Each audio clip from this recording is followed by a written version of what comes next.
Bonjour, je m'appelle Tristan, je suis prêtre de la Congrégation du Saint-Esprit. Je vous souhaite la bienvenue à Famec et en particulier dans notre communauté. Actuellement, nous sommes 3 spiritains, 3 prêtres, parce que dans notre congrégation, il y a des prêtres, mais aussi des frères, donc là 3 prêtres. Nous, spiritains, bien sûr, nous avons nos fondateurs, le père Claude Poulard-Desplaces et le père Liberman. Dans notre congrégation, nous sommes très à l'écoute de l'Esprit Saint, la congrégation du Saint-Esprit, ça ne s'invente pas.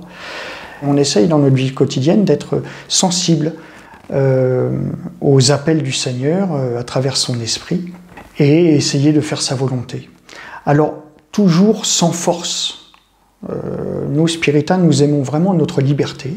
Donc chacun essaye de trouver sa voie, conduit par l'esprit et en même temps avec le regard de la communauté spiritaine qui peut aussi nous aider à trouver notre chemin dans la vie et à être au service. Ce que je peux dire, en tout cas moi, de ce que j'ai compris de la spiritualité spiritaine, de ce que je vis aussi, c'est aimer Dieu et aimer les autres.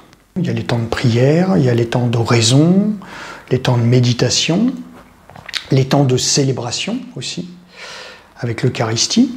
Aimer Dieu aussi à travers les autres. Être disponible, être au service, accueillir avec respect, accueillir avec amour, accueillir avec bienveillance, apporter l'espérance là où il y a besoin. Il y a un melting pot extraordinaire sur notre communauté de paroisse, et notamment sur Famec, avec beaucoup de pays qui sont représentés, donc beaucoup de cultures, et donc nous essayons de vivre à la fois le dialogue interculturel et le dialogue interreligieux.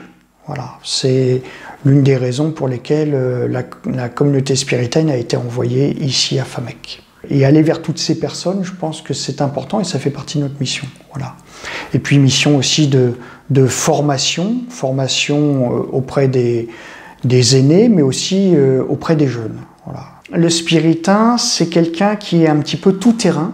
Il essaye de se fondre dans la masse pour pouvoir évangéliser de l'intérieur. Voilà, je crois qu'on laisse parler aussi l'esprit en fonction de ce que nous sommes, hein, de nos caractères, de nos identités propres, et on essaye de vivre de manière la plus ouverte possible à ceux que l'on rencontre, sans forcément d'avoir de schéma directeur ou de chemin tout tracé.